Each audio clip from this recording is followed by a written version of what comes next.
বিসমিল্লাহির রহমানির রহিম। সুপ্রিয় শিক্ষার্থীরা, আসসালামু আলাইকুম। আমি মোহাম্মদ মহসিন আলী, সহকারী শিক্ষক রসায়ন, আইডিয়াল রেসিডেন্সিয়াল মডেল স্কুল, চিড়িয়াখানা, দিনাজপুর। তোমাদের অনলাইন ক্লাসে শুভেচ্ছা। আশা করি তোমরা ভালো আছো এবং বাসায় আছো। তো আজকে তোমাদের জন্য যে ক্লাসটা নিয়ে এসেছি সেটা হচ্ছে রসায়নের চতুর্থ অধ্যায় এবং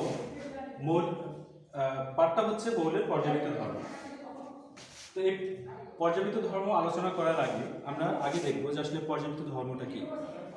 তো পর্যাবৃত্ত ধর্ম হচ্ছে যে ধর্ম কোনো একটি নির্দিষ্ট পর্যায়ে নির্দিষ্ট পর্যায়ে অন্তর অন্তর ফিরে আসে, সেই ধর্মটাকে আমরা কি বলি?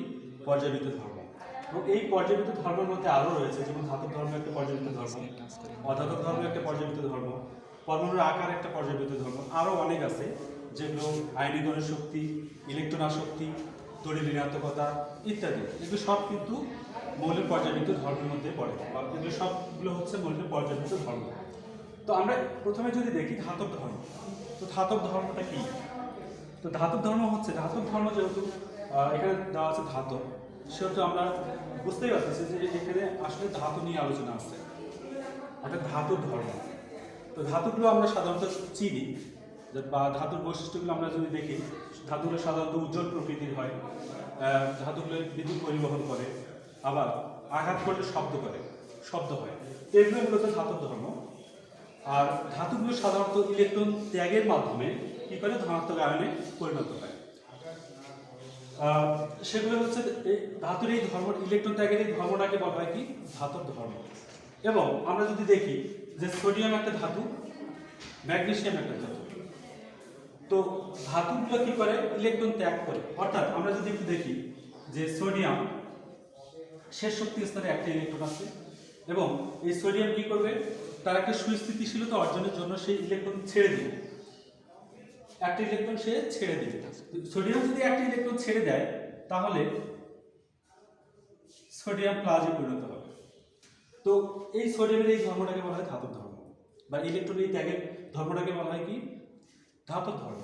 অপরদিকে আমরা যদি ম্যাগনেসিয়ামের কথা চিন্তা করি, যে ম্যাগনেসিয়াম শেষ শক্তি স্তরে, অর্থাৎ তৃতীয় শক্তি স্তরে দুইটা ইলেকট্রন আছে। এই দুইটা ইলেকট্রন কি করবে? ম্যাগনেসিয়াম ছেড়ে দেবে, এবং ম্যাগনেসিয়ামও দুইটা ইলেকট্রন ছেড়ে দিয়ে কি হবে? ম্যাগনেসিয়াম 2 প্লাজে পরিণত হবে। তো মূলত এই জন্য, অর্থাৎ ম্যাগনেসিয়াম তার সুস্থিতিশীলতা অর্জনের জন্য দুইটা ইলেকট্রন ছেড়ে দেবে। তা আমরা দেখতে পাচ্ছি যে সোডিয়াম একটা ইলেকট্রন ছেড়ে দিয়ে সোডিয়াম প্লাসে পরিণত হয়েছে, অর্থাৎ ধনাত্মক সোডিয়ামে পরিণত হয়েছে, এবং ম্যাগনেসিয়াম দুইটা ইলেকট্রন ছেড়ে দিয়ে ম্যাগনেসিয়াম 2 প্লাসে পরিণত হয়েছে। সুতরাং দুটাই কিন্তু ধাতু। এখন আমরা দেখব যে এই দুইটা ধাতুর মধ্যে কোনটির ধাতব ধর্ম বেশি, বা কোন ধাতুটির ধাতব ধর্ম বেশি। ধাতব ধর্ম বেশি আমরা যদি একটু বলি, যে ধাতু যত সহজে ইলেকট্রন ত্যাগ করতে পারে সেই ধাতুর ধাতব ধর্মটা বেশি। এখন আমরা যদি লক্ষ্য করি যে সোডিয়াম একটা ইলেকট্রন ছেড়ে দিচ্ছে, আর ম্যাগনেসিয়াম দুটো ইলেকট্রন ছেড়ে দিচ্ছে, কে সহজে ইলেকট্রন ছেড়ে দিতে পারবে? নিশ্চয় তোমরা বুঝতে পারছো যে সোডিয়াম যেহেতু একটা ইলেকট্রন ছেড়ে দিবে, সেহেতু সোডিয়াম অতি সহজেই ইলেকট্রন ছেড়ে দিতে পারে বা পারবে। এই জন্য ম্যাগনেসিয়ামের থেকে সোডিয়ামের ধাতব ধর্মটা কি হবে? বেশি হবে। নিশ্চয় তোমরা বুঝতে পারছো। আবার যদি আমরা দেখি অ্যালুমিনিয়ামের শেষ শক্তি স্তরে 3টে ইলেকট্রন আছে। তো অ্যালুমিনিয়াম যদি ইলেকট্রন ছেড়ে দেয়, তাহলে অ্যালুমিনিয়ামকে তার সুস্থিতিশীলতা অর্জনের জন্য, অর্থাৎ তার নিকটতম নিষ্ক্রিয় গ্যাসের গঠন অর্জন করার জন্য তাকে কি করতে হবে? 3টে ইলেকট্রন ছেড়ে দিতে হবে। তা 3টে ইলেকট্রন ছেড়ে দেওয়া আর একটু কঠিন। সুতরাং আমরা যদি এই 3টের মধ্যে একটু আমরা তুলনা করি, যে সোডিয়াম, ম্যাগনেসিয়াম, অ্যালুমিনিয়াম, 3টাই কিন্তু ধাতু। এই 3টা ধাতুর মধ্যে ধাতব ধর্ম সোডিয়ামের বেশি। কারণ হচ্ছে কি? সোডিয়াম একটা ইলেকট্রন ছেড়ে দিতে হচ্ছে, ম্যাগনেসিয়ামের 2টা ইলেকট্রন ছেড়ে দিতে হচ্ছে, এবং অ্যালুমিনিয়ামকে 3টা ইলেকট্রন ছেড়ে দিতে হচ্ছে। তো এই জন্য এই 3টার মধ্যে যদি আমরা তুলনা করি, সোডিয়াম, ম্যাগনেসিয়াম, অ্যালুমিনিয়াম, তো তাদের মধ্যে সবচেয়ে সোডিয়ামের ধাতব ধর্ম বেশি, তারপরে ম্যাগনেসিয়াম, তারপরে অ্যালুমিনিয়াম। সুতরাং বুঝতে পারতেছো। তা আমরা এখান থেকে একটা ধারণা পেতে পারি যে এইটি কিন্তু একটা পর্যায়, এটা কিন্তু 3 নম্বর পর্যায়। তোমরা নিশ্চয়ই পর্যায় সারণীর মধ্যে দেখেছো, যেটা হচ্ছে 3 নম্বর পর্যায়ের এই মৌলগুলো আমি লিখেছি 3 নম্বর পর্যায়ে।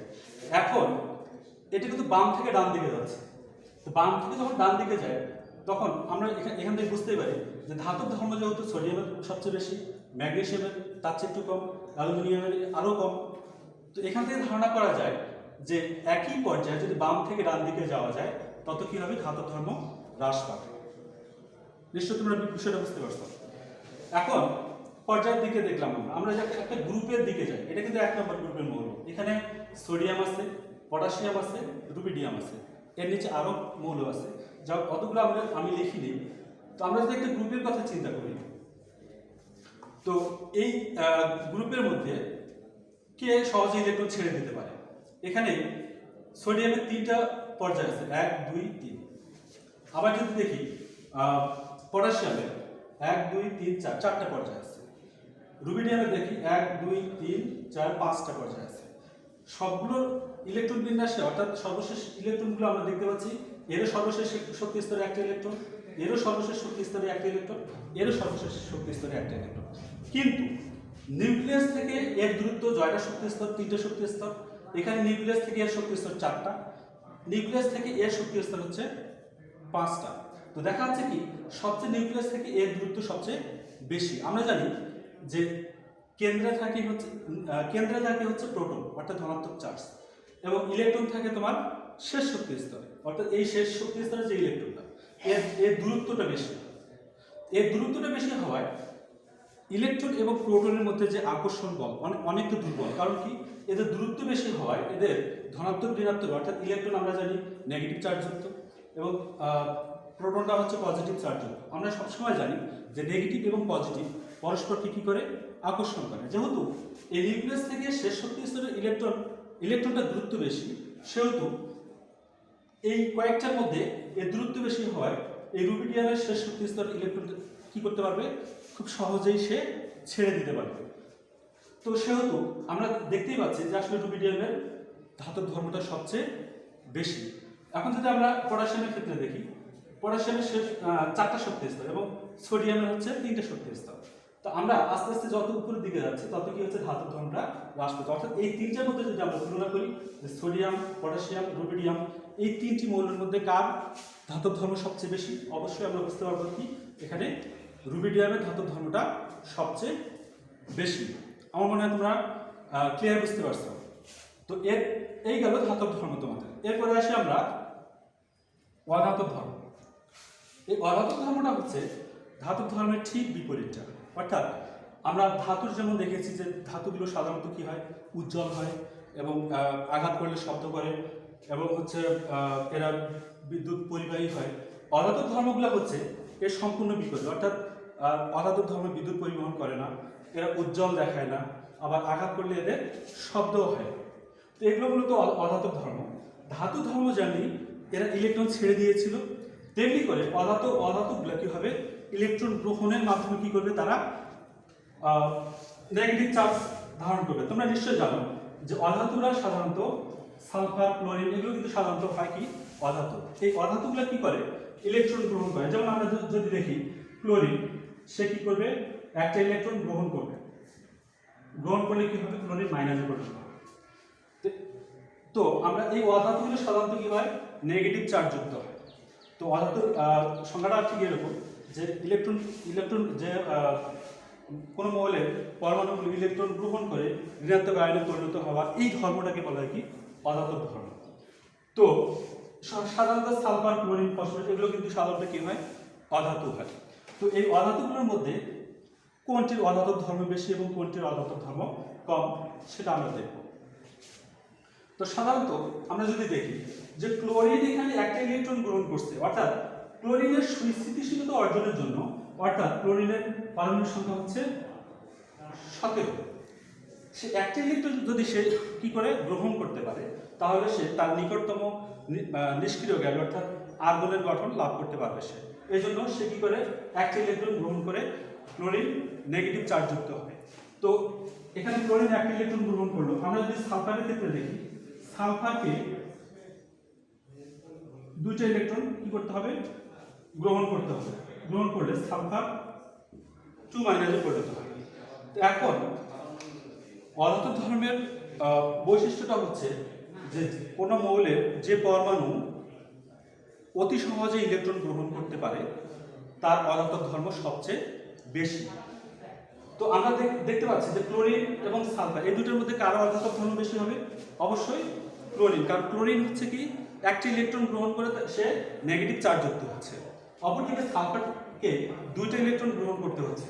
তো এই জন্য সালফার সহজে বোঝা যাচ্ছে যে সালফার সাধারণত কি হচ্ছে দুইটা ইলেকট্রন গ্রহণ করা, মানে একটা ইলেকট্রন গ্রহণ করা যত সহজ, দুইটা ইলেকট্রন গ্রহণ করা ততটা সহজ নয়, একটু কঠিন। তাহলে আমরা এই দুটোর মধ্যে যদি আমরা কম্পেয়ার করি বা তুলনা করি তাহলে কি বুঝবো যে সালফার এবং ক্লোরিনের মধ্যে অধাতব ধর্ম সাধারণত ক্লোরিনের বেশি। তাহলে আমরা এখান থেকে বুঝতেই পারতেছি যে একটা পর্যায়ে যত বাম থেকে ডান দিকে যাওয়া যায় অধাতব ধর্ম তত কি হচ্ছে? বৃদ্ধি পাচ্ছে। তো আমরা সাধারণত ফসফরাস, সালফার, ক্লোরিন এগুলো সাধারণত অধাতব ধর্ম, এবং ক্লোরিনের যে নিচের মৌলটা আছে সেটা হচ্ছে ব্রোমিন, উপরে আছে মনে করো যে ফ্লোরিন। তো এগুলোর মধ্যে যদি একটা গ্রুপের মধ্যে যদি আমরা কম্পেয়ার করি যে ফ্লোরিন, ক্লোরিন, ব্রোমিন এগুলোর মধ্যে কার অধাতব ধর্ম বৃদ্ধি পাবে? অবশ্যই ফ্লোরিনের অধাতব ধর্ম বৃদ্ধি পাবে। কারণ হচ্ছে কি আমরা আরেকটা জিনিস করতে পারি, সেটা হচ্ছে আকারের সাথেও তুলনা করতে পারি, যে যার আকার ছোট তার অধাতব ধর্ম তত বেশি, আবার যার আকার বড় তার অধাতব ধর্ম তত বেশি। এটা দিয়ে আমরা তুলনা করতে পারি। তো এই ছিল আমাদের অধাতব ধর্ম। এখন আমরা যদি একটা প্রশ্ন এখানে করতে পারি যে ফসফরাস এবং ক্লোরিন এই দুটি মৌলের মধ্যে কার অধাতব ধর্ম বেশি? তো এই প্রশ্নটা তোমাদের কাছে থাকলো যে ফসফরাস এবং ক্লোরিনের মধ্যে কোন মৌলটির অধাতব ধর্ম বেশি? এই প্রশ্নটা তোমরা একটু তৈরি করবে। তো আমার মনে হয় আশা করি তোমরা বুঝতে পারছো। এরপরে চলে আসি পরমাণুর আকার। এই পরমাণুর আকারটাও কিন্তু একটা কি হচ্ছে? পর্যাবৃত্ত ধর্ম।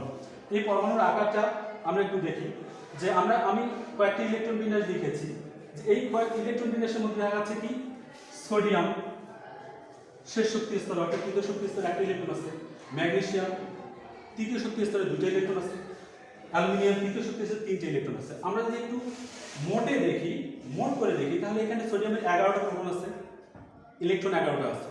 আমরা এখানে ইলেকট্রন সংখ্যা লিখছি, বাট আমরা জানি একটা মৌলের মধ্যে বা একটা পরমাণুর মধ্যে যতগুলো ইলেকট্রন থাকে ততগুলো প্রোটনও থাকে। আমরা যদি এখানে 11টা ইলেকট্রন দেখি তাহলে এখানে এই কেন্দ্রের মধ্যে 11টা কি আছে? প্রোটনও আছে। এখানে যদি দেখি 12টা ইলেকট্রন তাহলে এই কেন্দ্রে আছে 12টা প্রোটনও আছে। আবার এখানে যদি দেখি 13টা ইলেকট্রন আছে তাহলে এখানে কেন্দ্রে 13টা প্রোটনও আছে। তো আমরা যদি এই একটা পর্যায়ে, আমি এই তৃতীয় পর্যায়ের কথা যদি একটু বলি, তো এই তৃতীয় পর্যায়ে নিউক্লিয়াস থেকে সবগুলোই কিন্তু 3টে পর্যায়ে, এতে নিউক্লিয়াস থেকে শেষ শক্তি স্তরের দূরত্বটা কিন্তু একই, কিন্তু এখানে ইলেকট্রন সংখ্যা এবং প্রোটন সংখ্যা কম বেশি হওয়ার কারণে দেখো এই সোডিয়ামের কথা যদি বলি তাহলে এখানে সোডিয়ামে 11টা প্রোটন 11টা ইলেকট্রন। আমরা জানি ইলেকট্রন প্রোটন পরস্পরকে কি করে? আকর্ষণ করে, কিন্তু তাদের দূরত্ব একই হওয়ার কারণে কি হবে? তার শেষ শক্তি 11টা প্রোটনে 11টা ইলেকট্রন যে আকর্ষণ করবে, এখানে 12টা ইলেকট্রন 12টা প্রোটন আছে, তার থেকে বেশি আকর্ষণ করবে যেহেতু ইলেকট্রন প্রোটনের সংখ্যা অনেক বেশি। অ্যালুমিনিয়ামের ক্ষেত্রে দেখি যে অ্যালুমিনিয়ামে 13টা ইলেকট্রন 13টা প্রোটন আছে, তো অ্যালুমিনিয়ামের আকর্ষণটা আরো বেশি হবে। তো আমরা জানি যে ইলেকট্রন প্রোটনের সংখ্যা যদি বেশি হয় এবং তাদের শক্তি স্তরের দূরত্ব যদি একই হয় তাহলে ইলেকট্রন প্রোটনের আকর্ষণ বেশি হওয়ার কারণে পরমাণুটার আকার কি হবে? ছোট হবে। তাহলে আমরা এখান থেকে বুঝতে পারতেছি যে এখানে 11টা প্রোটন 11টা ইলেকট্রন, 12টা প্রোটন 12টা ইলেকট্রন, তাহলে এর আকর্ষণটা আরো বেশি হবে। এই অ্যালুমিনিয়ামের আকর্ষণ আরো বেশি হবে ইলেকট্রন প্রোটনের, তারপরে সিলিকনের আকর্ষণ আরো বেশি হবে। ফলে কি হচ্ছে? আকর্ষণ যদি বেশি হয় পরমাণুর আকার আস্তে আস্তে কি হবে? ছোট হতে থাকবে। তাহলে আমরা এখান থেকে এই ধারণা পেতেই পারি যে একই পর্যায়ে বাম থেকে ডান দিকে গেলে কি হবে? পরমাণু সমূহের আকার কি হবে? ছোট হবে। আশা করি বুঝতে পারছো। এখন আমরা একটা গ্রুপের কথা চিন্তা করি, আমি 1 নম্বর গ্রুপের কথা চিন্তা করি যে 1 নম্বর গ্রুপে মৌলগুলোর পরমাণুর আকারটা কি হয়। আমরা এখানে দেখি সোডিয়ামের 3টে শক্তি স্তর, পটাশিয়ামের 4টা শক্তি স্তর, রুবিডিয়ামের 5টা শক্তি স্তর। এখান থেকে নিউক্লিয়াস থেকে দূরত্ব হচ্ছে 3টে শক্তি স্তর, এখানে এই নিউক্লিয়াস থেকে দূরত্ব হচ্ছে 4টা শক্তি স্তর। বোঝা যাচ্ছে এখানে একটা করে শক্তি স্তর কি হচ্ছে? বৃদ্ধি পাচ্ছে। শক্তি স্তর যদি বৃদ্ধি পায় তাহলে ইলেকট্রন প্রোটনের কি হবে, দূরত্বটা বাড়বে। ইলেকট্রন প্রোটনের যদি দূরত্ব বাড়ে তাহলে কি হবে, পরমাণুর আকারটা বড় হচ্ছে। তাহলে আমরা এখান থেকে নিশ্চয়ই বুঝতে পারতেছি যে একই গ্রুপের উপর থেকে যদি নিচের দিকে যাওয়া যায় কি হবে, মৌলের পরমাণু সমূহের আকার কি হবে, বৃদ্ধি পাবে। ক্লিয়ার? তো আমরা এখান থেকে তাহলে কি জানলাম, যে পরমাণুর আকারটা তাহলে একই পর্যায়ে বাম থেকে যত ডান দিকে যাওয়া যায় মৌলের পরমাণু সমূহের আকার কি হবে, ছোট হবে, এবং একই গ্রুপের উপর থেকে যত নিচের দিকে যাওয়া যায় ততই পরমাণুর আকারটা কি হবে, বড় হবে। তো এই ছিল আমার টপিক। আশা করি তোমরা বুঝতে পারছো বিষয়টা। ঠিক আছে, ধন্যবাদ। আসসালামু আলাইকুম।